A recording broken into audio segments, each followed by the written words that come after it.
Hello, my name is Derek Gambino, and I am 41 years old, born in America, in the state of Louisiana, in 1976, and I am making these short videos in order to get certain messages out. And I'm not selling you a website or a product or even a finished product. As you can see, making these kind of videos are pretty much out of my comfort zone. And I'm not trying to get anything out of it. I'm just trying to give what I know to be truth. And I'm not asking for anything back. In fact, I prefer not to have anything back. And if, you know, the more truth that I can get out there by these messages, the more of a hassle it's going to be for me. Now, that's beside the point. But let me get into the fact that I know I have a certain way about me. I know I have certain mannerisms towards my presentation. I like to be funny. I like to communicate. I like to make people laugh. And not that there's a problem with making people laugh, but there is a problem in losing messages and losing communication, or drowning it out, if you will, in laughter. Just like you can drown out communications and a message in tears. So I'm going to try my best, and believe me, this is my best, to be as not funny as possible, so that I can communicate this message that I have, things that I have to say, without that message being compromised by laughter or compromised by tears.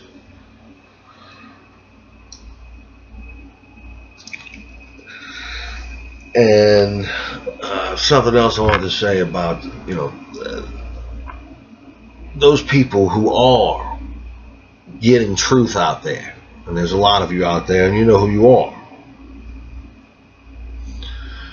I am not degrading you or saying there's anything wrong with what you're doing in selling or promoting your products. I'm not judging you, is what I'm saying. Whether they're wrong, right, I'm not judging you. I'm not selling or promoting a product. I'm not promoting a website, an idea. I'm not promoting my bank account, even to facilitate transmitting what I have to say.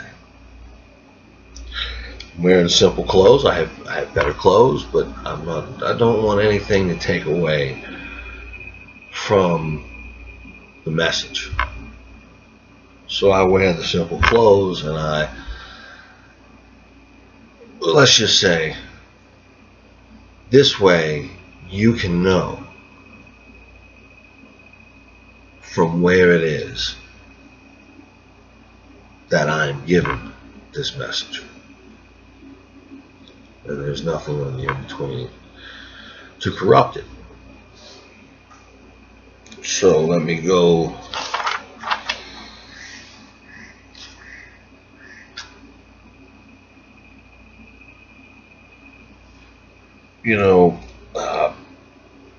from my generation and where I'm from, just to give you a little background on me. In Metairie, Louisiana, for lack of a better word, a suburb of or a municipality directly adjacent to the city. of New Orleans, down in Louisiana. And down here, we have a different kind of educational system, I presume, than what occurs in most of the United States, if not most of the world. But for lack of a better way to put it, I had your generic Catholic upbringing here. Born and raised Catholic, Catholic grammar school, Catholic high school, even went so far as to, not that it really had anything to do with religion or any kind of spirituality, more so to do with the opportunity and the location. I went to Loyola University in New Orleans, from where I graduated and hold a degree in finance with a minor in philosophy. I also went to Loyola University School of Law in New Orleans, where I hold a JD, or Juris Doctorate. But that being said, in response to a lot of the questions that I would get now about how I would classify myself, I would respond that I wouldn't. I just wouldn't classify myself, other than to say that I'm a child of God. That's the only way I could really classify myself, is that I'm a child of God. And I guess that'll explain itself later. But in my movement away from the classification of being Catholic is in, I guess this is where things start to get dicey. It's not in any way a result of the Church's recent tribulations, and but a few of its rampant pedophilia and just bloodthirsty tendencies.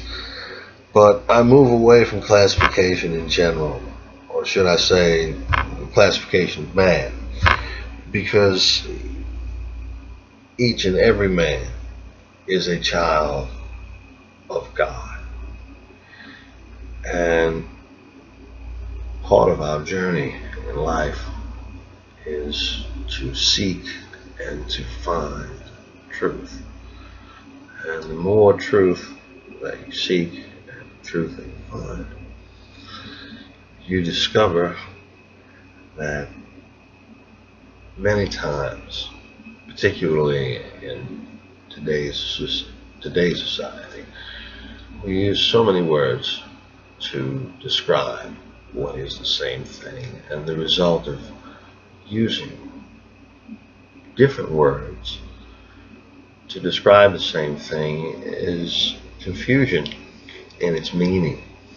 So that now when we use these words, we think that we're talking about different things, when in fact we're talking about the same thing that we started using these different words to describe and then lost the meaning of. We're now understanding that they all mean the same thing, and that is part of all of our journeys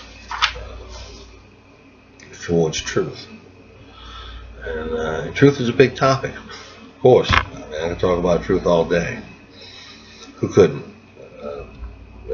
But simply put, at least for now, the truth is the absolute fact of, or facts of, an occurrence, an event, and all the reasons that are intertwined to bring about that occurrence, or the absolute facts about an idea and its relationship to other ideas, and the closeness of one's own understanding of that idea, or how close one's own understanding of that idea is to the truth, to the absolute truth, if you will. My mother used to put things simply. A few different things I guess I'll be saying throughout these things. Well, one of them is truth is how God sees it. You know, it's how God sees it, not your perspective, not her perspective or his perspective, your neighbor's perspective, or the guy across the pond perspective, but how God sees it. What is in fact going on in your heart, in his heart, in her heart, in their hearts, and what actually comes together to intertwine into creating that situation, that event, that occurrence, or even that idea, that thought. All those things together, and they're absolute facts of themselves. That's what God knows. Mother was kind enough to tell us, at least me, that I know of, that God don't sleep. He doesn't sleep. He sees everything. You think he's sleeping. He's got one eye on you. Always. Even when he's sleeping.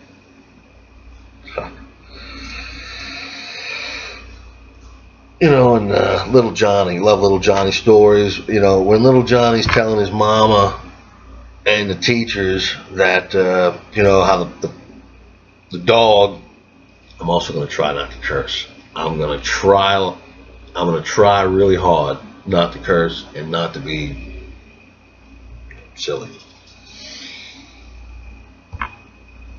Little Johnny's telling his mommy and his teachers how the dog ate his homework. I love this one. They tell him how the dog ate his homework, and they're buying his bullshit left and right. And you know, at the same time they're buying it, you know, mommy's buying him a cell phone, and the teacher, she's doodling on her cell phone, and God knows how old little Johnny was, because the things that teachers are doing nowadays with the students, they never did in my day. I know, because if they did, like the rest of us, we would have paid some attention to that. Anyway, back to that fiasco of comedy with little Johnny passing lies off to his mother and to his teacher about how his dog ate his homework, and they know he's lying, and they don't really care because mommy's into the cell phone. She's playing Candy Crush or whatever, or flipping through social media, and you know, and shutting the kid up for other things. You know, she doesn't want the kid looking, so here's a cell phone for you. You play with one. You know, and then there's the teacher, and she's distracted. She could care less. She's making whatever, $1.50 an hour, or you know, from the state, or she's robbing his parents for $20 an hour for aftercare tutoring. Yeah, you know what I'm talking about out there, don't you? Anyway, they're too busy with that. You know, and everybody wants to point their finger. Absolutely. Little Johnny, you lied, little Johnny. Dog didn't eat your homework, little Johnny. Come the end of the day, little Johnny's 18, 20 years old. And we're looking at little Johnny going, little Johnny, you lied. You've been a liar since you've been little. But you know, God don't sleep. God sees everything. He sees each and every lie that contributed to little Johnny's lies. He sees the people who little Johnny lied to that bought his bullshit. And the people who gave little Johnny lies, like his mother, by not caring. She lied to him that she didn't have to care to love him. She lied to him that she loved him by not caring. Same thing with little Johnny's teacher. She lied to him that she was his teacher. She was too busy in her own world to teach anybody anything, if she knew anything to begin with. Anyway, that's a brief introduction. Just to me, I'm going to be talking about a lot of things that I hope, well, a lot of things that I know mean a tremendous amount to you, to your hearts, to all those that you love. I know that they mean a tremendous amount. Whether you know they mean a tremendous amount, or whether you accept that they mean a tremendous amount, if you know, and whether or not you care once you know and accept that that's